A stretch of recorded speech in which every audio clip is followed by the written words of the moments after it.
I'm George Wacker with Lehigh Valley with Love. And I'm Northampton County Commissioner Jeff Warren. Welcome to Off the Record with Lehigh Valley with Love, where we dive into the real topics shaping our community, from mental health to warehouses, local businesses to community events. If it matters to the Lehigh Valley, we're talking about it. That's right. Each episode, we'll sit down with local experts, leaders, and community members to explore the issues that impact our lives. Some topics are so big, they're actually going to span multiple episodes. This isn't just another podcast. It's a conversation about what makes the Lehigh Valley tick. So let's get started. A big thank you to our partners for making these episodes happen. Banco Beverage Company, Molly's Irish Grill and Sports Pub, Michael Bernardin of Howard Schaefer and Associates with Remax Real Estate, WDIY 88.1 FM, and our friends at Wind Creek Event Center. Find out more at lvwithlove.com. Welcome to the first episode of Off the Record with Lehigh Valley with Love. I'm George Wacker, and I'm joined by my co-host, Northampton County Commissioner Jeff Warren. Together, we're exploring the big topics that matter to our community. For our first series, we're tackling mental health, an issue that affects so many people across the Lehigh Valley. That's right. Joining us today are Northampton County Executive Lamont McClure and State Representative Mike Schlossberg, who are both very deeply involved in addressing this challenge. And this conversation is just the beginning of a multi-part series where we're going to hear from advocates, professionals, and community leaders working to improve mental health access and outcomes. So let's dive in here. We have a lot of topics, guys, that we want to really get to during this discussion because it's an important discussion. And Mike, I'm going to start with you because I want to go back to a time when I was actually shocked, quite frankly, by something that one of our public officials did here in the Lehigh Valley. And quite frankly, that was you. I mean, you've been at the, I was really confused for a second. No, you have been at the forefront of this debate and this issue of mental health in Harrisburg for so long in terms of wanting to develop more meaningful mental health policies. But what I was initially getting at is that from a pure public standpoint, it started, I think, for like when you published that op-ed years ago, talking about how you were suicidal when you were younger and how that moment continues to be one of the many reasons that you fight for mental health policies and funding in the Pennsylvania State House. And it was a vulnerable moment in your life where you let your constituents, I mean, tens of thousands of individuals throughout the Lehigh Valley into your personal life. I'm wondering, Mike, can you go back to that time and describe how and why you really made the decision to talk about something so personal and so vulnerable with the public? Well, then thank you, Jeff. I'm appreciative and flattered you remember that. So look, as you said, you know, I've had depression, anxiety issues most of my life. I have been suicidal. I see a therapist. I take medication, and I've tried to use my experiences with mental illness to not only destigmatize the issue, but honestly, more importantly, try to get others to talk about the issue themselves. Now, that was always something I wanted to do as a public official, and it was never like a secret. I told, people if it came up in conversation. But the reason I wrote that op-ed was actually the suicide of Robin Williams. This was in August of 2014. That's right. Yep. And I, like a lot of people who suffered from mental illness, when he died by suicide, you take it personally because you think he had everything, that he was amazing. He was a force of nature. He had all the money in the world. And if he lost, what hope do I have? And then later, I'm on Facebook and my Facebook feed is filled with, tributes to him. And somebody to this day, I don't know who, but I wish I could shake the dude's hand because his stupid comment that I defriended this guy on the spot, so I don't remember who it is, but his stupid comment changed my life. He said something to the effect of, shame Robin Williams killed himself. He just needed to pray harder to Jesus. It was something like that. And I remember being like, bet, okay, well, that's actually how people think. This is good to know. And I, typed out an angry Facebook status and about that. And, went to bed, and I woke up the next morning, I turned to my wife, I said, I think I still have something to say. She said, yeah, I think it's time. So I wrote the op-ed and, for my part, inserted myself into a very public conversation about mental health and about mental health resources and trying to improve mental health and increase mental health resources. And we are comparatively lucky in the Lehigh Valley. And that's something I really find out when I have conversations with my colleagues across the Commonwealth. Like, we've got two major healthcare networks that are both, could they do more? Always. Do they have a lot? They do. They're both Lehigh Valley Health Network and St. Luke's University Health Network are both really invested in behavioral health and put a lot of resources into the ground and made us comparatively lucky. But no matter how good we are as a region, if as a country we're failing, we're only going to do so much. And the truth is, we have a brutal shortage of behavioral health specialists, from social workers to psychologists and psychiatrists and everything in between. And until the day comes that we really invest in getting more people into the profession and increasing reimbursement rates and insurance payouts, we're going to continue to suffer from that shortage. Absolutely. We certainly are. And George, I know that you wanted to talk about specific issues with Lamont. And so, I mean, feel free, buddy. Well, you just talked about the funding, and I think we wanted to talk to you guys first before we talk to some of the professionals and mental health people that professionals that you've talked about. We want to know, on a county level in Northampton County, Lamont, you've been an advocate for mental health funding. Can you share what steps Northampton County is taking to address these challenges and what goes into that?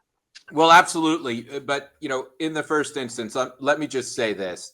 It is a crisis of monumental proportion. It is. And we need to continue to be loud about it, despite some of the gains that Mike has been able to spearhead in Harrisburg for us. And let me just say, before I get into some of the things that I think are going on, I want to say Mike Schlossberg, he does not like to be described as any kind of brave in public, but he is.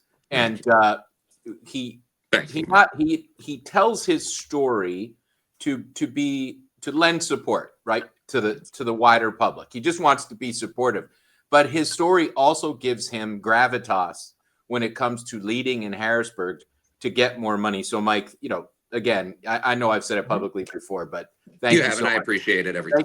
Thank you so much for what you do. Thank you. Because we would be further behind if it weren't for you. Oh, thank you.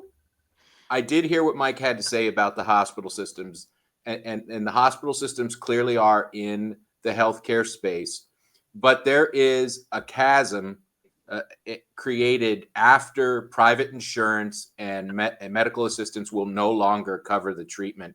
There's this chasm's the wrong word. There's a desert. That's a good word. Especially for people with serious mental illness. And we do not have sufficient funds here in Northampton County or in the Valley to treat all the folks with serious mental illness. And, there's in Northampton County alone, 319,000 people, and approximately one of five people has a diagnosable mental illness or disorder, if not a serious mental illness disorder. So almost 20% of our population. So there's lots and lots of folks who are going underserved, and it is multifactorial. There just aren't enough residential homes with enough staff for folks with serious mental illness to be cared for. And what happens is a lot of these folks end up in our prison. By some estimates, almost 1/3 of our population in Northampton County Prison at any given time has some diagnosable mental illness or disorder, and approximately 20% of them have a serious mental illness. And very often, and so prison is no place for someone with schizophrenia.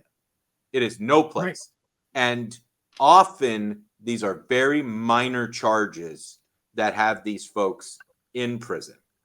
And there's no way to transition them out because there isn't the framework for care for people with serious mental illness to keep them out of prison.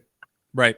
And, one of the things that I think it's really important for us to talk about, let's talk about how we got here, because it's going to frame everything that we talk about for the rest of tonight and for the rest of your series. The history is important. The history is very important. And I don't want to bore anybody, but anyone who's seen One Who Flew Over the Cuckoo's Nest, if you haven't seen the movie, you should watch it or read the book. Even better, read a book. Or seen Girl Interrupted, So Or with drove by Angelina the Jolie- Allentown State Hospital ever? Yep. You know? Very, very important though. There was a time in this country when our mental health system and specifically our institutions came under attack, and rightfully so, for the way people who were institutionalized were being treated. And even more importantly, some people should not have been institutionalized at all. It had become too easy to institutionalize people, right? So one flew over the cuckoo's nest, mistreatment of people in institutions. Girl interrupted people who shouldn't have been in institutions. Yep. And then the ACLU filed lawsuits, famously in New York. And I'm a trial lawyer. And I made my living for many years before elected office practicing law. And what I tell people all the time is the law is not a scalpel. It is a baseball bat. And when the ACLU filed those lawsuits, they took a baseball bat to the mental health system in this country. And what happened was after they started winning those lawsuits, and they should have won some of them, right? They should have. They did the right thing by filing those lawsuits. But the unintended consequences were states like New York started closing their state hospitals.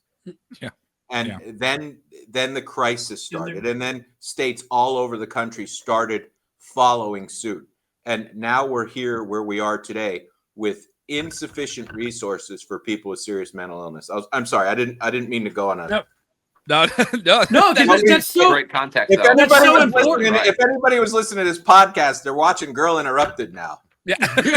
Let's hope get them some Angelina education Jolie here. or Sorry, guys. Lamont Sorry, McClure. Yes.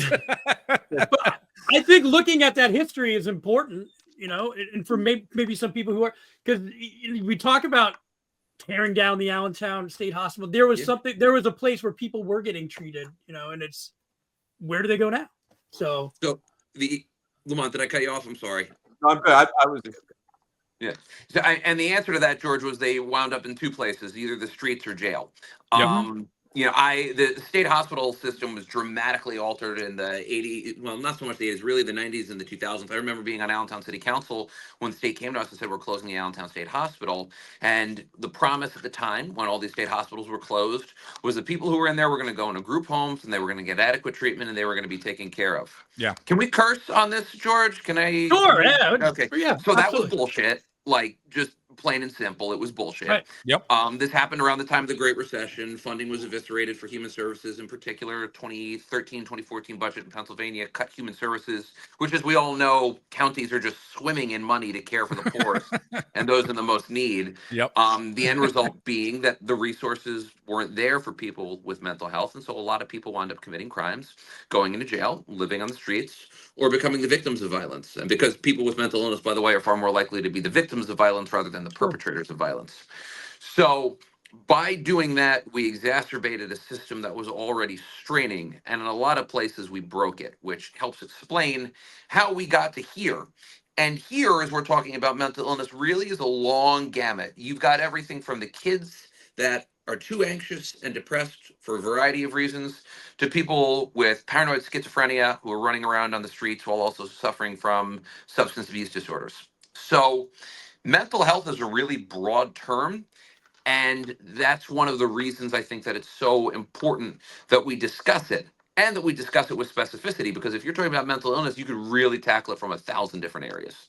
Absolutely. Yeah. And Mike, it really goes to, and really the next topic I wanted to get into, because of course we talk about funding. We talk about funding all the time, whether it's local government, state government, federal government, you know, what we're doing at the county level, what you're doing out in Harrisburg. But the reality is you talked about those cuts from so many years ago. I know that the state legislature this past year provided an additional $70 million into county mental health services and spent approximately, I think it was about $950 million in total. And that really does sound like a lot of money to a lot of folks. And it is a lot of money. But as we're moving forward, we're learning more and more about mental health. Like you said, you know, the various components to it, its complexities, and how to effectively really treat folks. And various organizations and groups know how much it's going to cost to get us where we need to be. And at the end of the day, I kind of do wonder what's holding us back. It's one of the reasons why I sent a letter to our state legislative delegation recently here in Northampton County saying, look, we need to start looking at the state budget this next year. And we need to look at what County Commissioners Association of Pennsylvania said, $1 billion phased in over these next few years. We need to really start working on a plan of action here. So again, at the end of the day, kind of, Mike, what's holding us back really with the funding? I mean, combination of this thing, first and foremost, is political will. Yeah. There have been multiple efforts to increase much more than what the governor and what we've done in the past have asked for behavioral health funding. Last year's session, I had a bill to put another $100 million into behavioral health. It passed like 171 to 30. Vast majority, every Democrat and the vast majority of Republicans voted for it. It was a negotiated product between the House, Democrats and Republicans, and the state Senate said no, and that was the end of it. Yeah.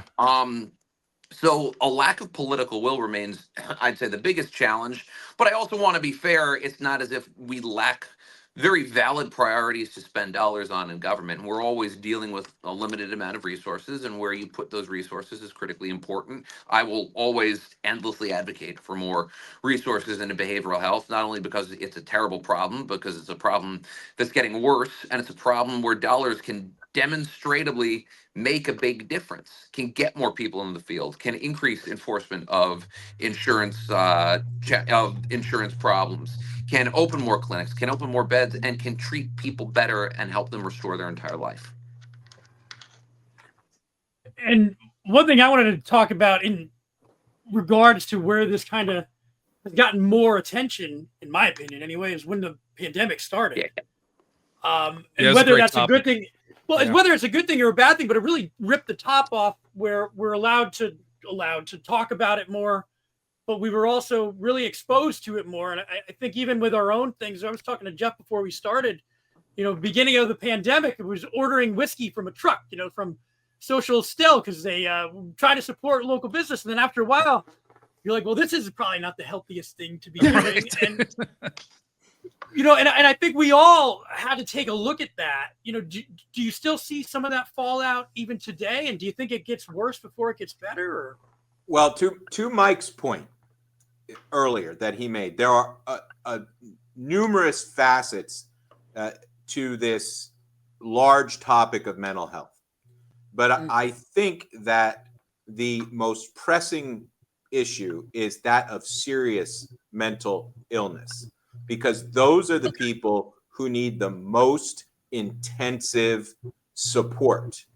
And by support, I mean they need residences. And like you said, they are possibly the people who are the furthest away from that care, and that seems a little ridiculous, right? They need affordable housing. Yeah. They need supports so that they can get a job and keep a job, because these folks, properly supported, many can work. So, but you need proper supports for that. There's a lot of wraparound. I know we're always talking about wraparound services, but there are a lot of wraparound services that go into supporting folks. But there's just not enough money to have the residences operating. There's not enough money to staff the residences. And frankly, while I think Harrisburg can do more, I don't think Harrisburg, even our state government, has the ability to totally address this problem. And unfortunately, institutions like prisons are going to continue to disproportionately bear the burden, and inadequately so, despite the fact that they do their very best inside those institutions. And I would sound a note, because both Lehigh and Northampton County still have publicly owned nursing homes. Lots of these folks are going to end up in Cedar Brook and Graysdale as well, going forward into the future, which will also tax the body politic and the taxpayers. I mean, let me just be, clear. You're being candid. Yeah. And so it's a huge problem. And I think part of the problem, and I'd be really fascinated to hear what Mike thinks about this, coming off our conversation earlier about the closing of the state hospitals and the new construct for how we support people with serious mental illness, which is basically Harrisburg sends the county the money to find private businesses, most often organized as charities, but sometimes for profit, and pays them to help care for, house, and support these folks. It's a terribly expensive and inefficient system compared to the old system we had when we're talking about these folks now being homeless or in prison, right? Because those are the consequences of what had happened. So I'd be interested in what Mike thinks of my sort of overall theory about that. Yeah, I think that we're kind of having the same conversation here, especially around the long-term downstream impacts of an unaddressed mental health crisis that impacts every generation, but particularly and maybe most importantly, our youngest generation, which has really borne the brunt of the mental illness problems that we face right now. And in the long run, what Lamont said is true. We do have an inefficient system. We have a system that is designed in some ways to put more money into the hands of others. The system could be run a lot better. You could say that undoubtedly about the entire American healthcare system. Yes. Which is that's a conversation that goes well above my pay grade. My Yes. pay grade here as a little state legislator. But it's all true. What I will say, especially, and that's that when I think of how the pandemic impacted mental illness, I think about it from a few perspectives, and I'll come back to where I just started in a second. First, the obvious answer is that mental illness went through the roof among every generation. I think the pandemic really helped teach something that a lot of social scientists, psychologists, and psychiatrists have been screaming for years, which is that our obsession with a digital lifestyle has its place and has its merits. But when you break away physical face-to-face social interaction, you break something in people. And the pandemic exacerbated that. And it exacerbated that, I think, the most among kids who really rely on that face-to-face interaction, which helps in part, I think, explain why rates of mental illness went up the most among them. The pandemic had a slew of negative life impacts on people that adults and kids are still trying to recover from. But I think the most insidious way that the pandemic impacted mental health, and this is what I was talking about before, or what we were both talking about, really is the downstream impact. Because you think of the way that the pandemic has fundamentally reordered our society, changed our economy, made us more obsessed with digital at the expense of face-to-face, and the way that that will alter the lives of people. But again, especially kids who had the least experience of the real world that, the four of us, and I'm sure many of your listeners had. I think we're all, well, Lamont, how old are your kids? Luke is going to be 21 in June, Mike.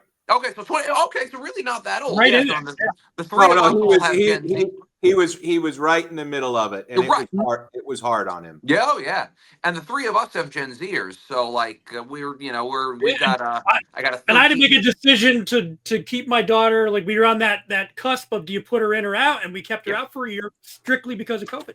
So.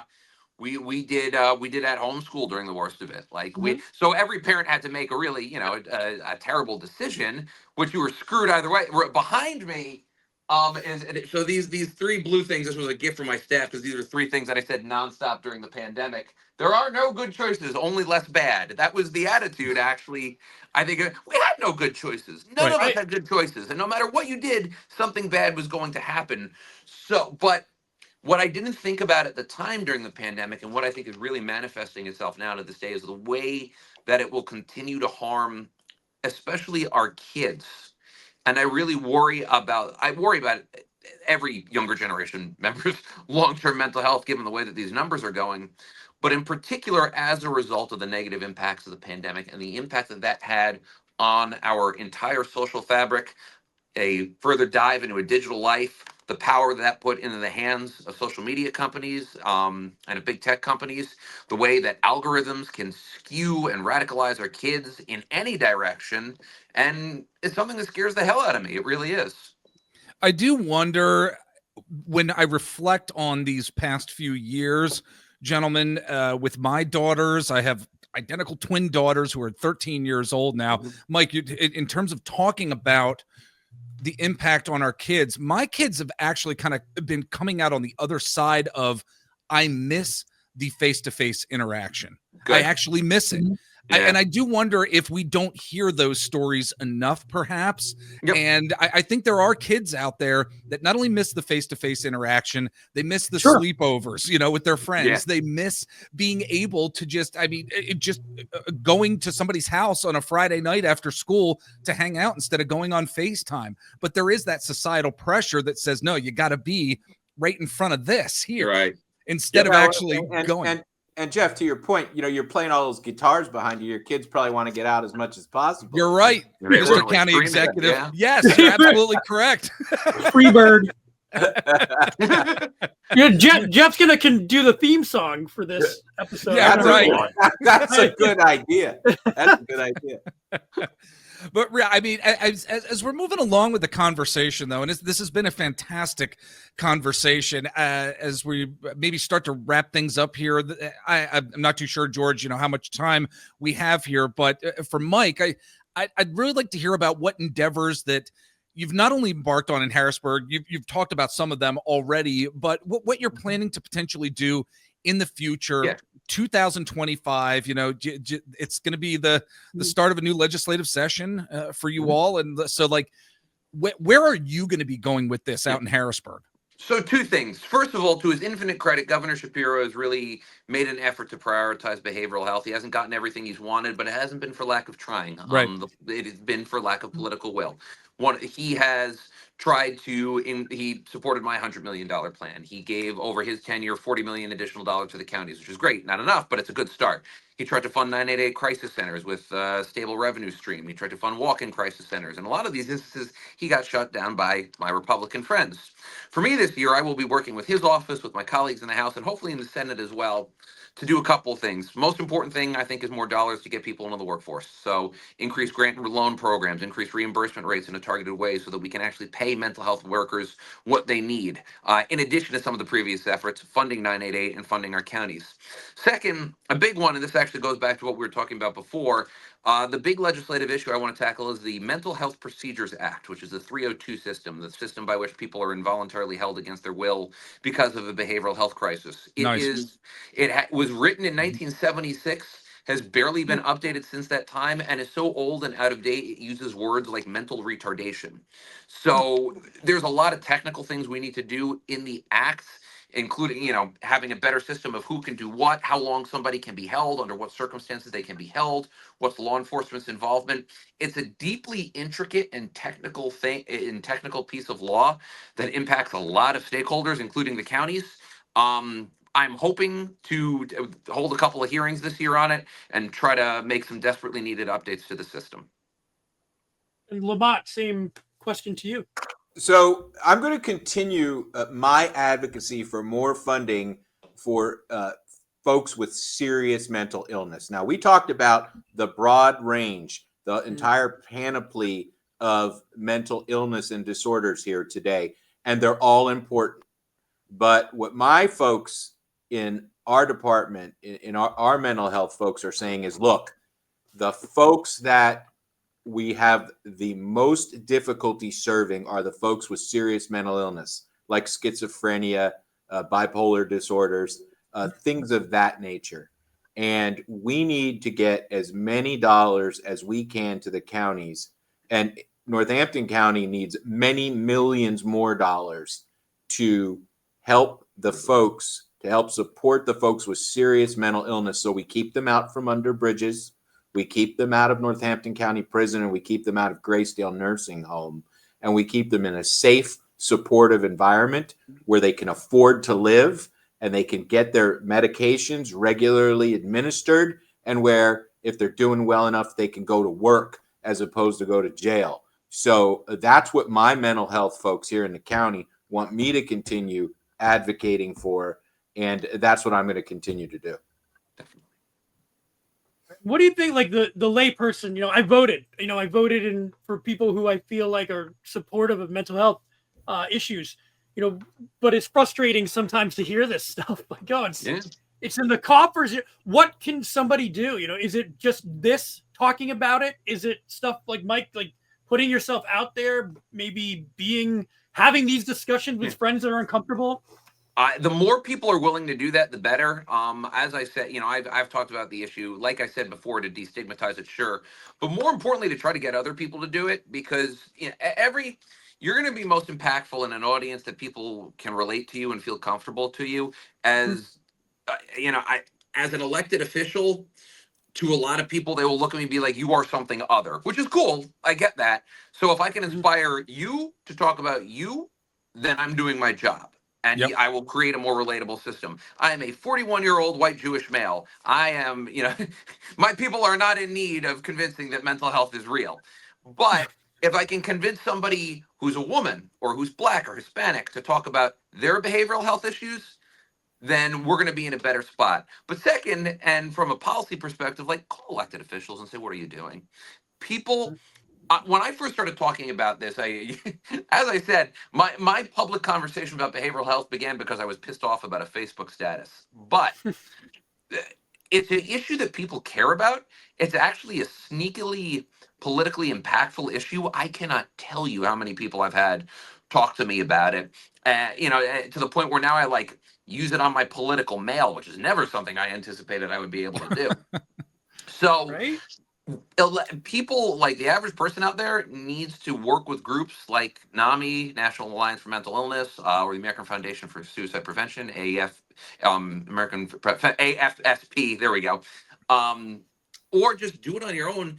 Get involved and get active in this political issue. It's one where there's still a question of importance because of a lack of political will. So the job of regular voters and constituents is to make elected officials feel that political will, and if they don't, make them feel political pain. I think it's fantastic that we have 4 dudes here talking about this. Quite frankly, I think it's good that you can that you can have 3 elected officials here, 1 marketing guru here, being able to talk about this issue, 1 in an intelligent way, but 2 in a way where we don't mind talking about the fact that, Mike, you see a therapist, I see a therapist, and have for many years. I don't mind talking about it if it's going to make some sort of impact where somebody is going to actually say, "Oh, really? You too?" Yeah. And when you can create connection with regard to this issue. Let's not go overboard with talking about how intelligent we are. That's true. There is, I don't know how smart I can be. There is one thing I would like to say to George's question. People who have my job and jobs like mine historically pretended like they weren't responsible on the local level for the provision of mental health services. Yeah, they tried to silo it, because there were no votes there. And if there was a political impact, there was a negative political impact. There are lots of folks now like me, my counterpart in Lehigh County, Phil Armstrong. We show up we're with Mike at all the rallies. Always. And we're leaning into our mental health services at the county level. We're leaning in advocacy. And I think one of the things we do, and I don't want to make this partisan because I want everybody to listen to your podcast, but Mike's got colleagues in my county who aren't voting with us on this issue, who I know if we bring them in and help educate them, they'll care about it. And then if they were still refused to vote that way, and I'm thinking of Ann Flood and Joe Emmerich and Zach Mako, I know these people care about people. Yeah, they're not voting like they care about people. And part of it is we're not bringing them in and showing them what's happening. I mean, maybe I need to bring them to the prison and let them see that I had to renovate a tier so that schizophrenic people who are in there could move around, because a schizophrenic person needs to move more than not every schizophrenic people, but many schizophrenic people need to constantly be on the move. And, if we can't touch their hearts, maybe we can convince them politically it's in their interest to vote that way. And I'm only talking about Northampton County. I'm not talking about anywhere else because I don't know about anywhere else. But George, you were asking what we could do. We need to bring those people in because Mike needs a couple of those votes. Yeah, I mean, and that 20%. That's 20% whether you're Republican or a Democrat. So absolutely, that's how I look at it. Absolutely. I just want to say I appreciate the time that you spent with Jeff and I tonight to talk about this issue. Important enough that we're really excited that we're going to have a couple other interviews with, some physicians and other people from throughout the Lehigh Valley who are involved in organizations and who actually suffer from mental health and are illness and are going to talk to us about it. So we appreciate it. And Jeff, I want to thank you for helping me out with this first episode. This has been fantastic, and I'm looking forward to more. Absolutely, George. We're going to talk. We're going to have a lot of great discussions, I should say, in the future, not just on mental health, but other issues that are going on here in the Lehigh Valley community. I can't wait to dive into it with you, buddy. And Mike and Lamont, thank you guys so much. I really appreciate your time and everything that you're honestly doing. I don't want to talk you up too much, but the fact that we have local no, you can. Local politicians who are willing to come on and talk about mental health, like you said, it might not be something that's getting you votes, but you're willing to come on here. Hopefully it is, but you're willing to come on here. It's an honor to be here and to be with Mike to talk about these issues. Likewise, Lamont. Thank you. It's a big deal, and I really appreciate it. So thank you guys. Absolutely, guys. Thank you for doing this. Jeff, that was great. I want to make sure we thank our guests, Lamont and Mike. That was a great conversation. It was a fantastic conversation. We have two more that are going to be coming on mental health during the course of this series. Wanted to let everybody know about that. And George and I are going to continue to talk about community-based issues that really matter to our Lehigh Valley community well into the future.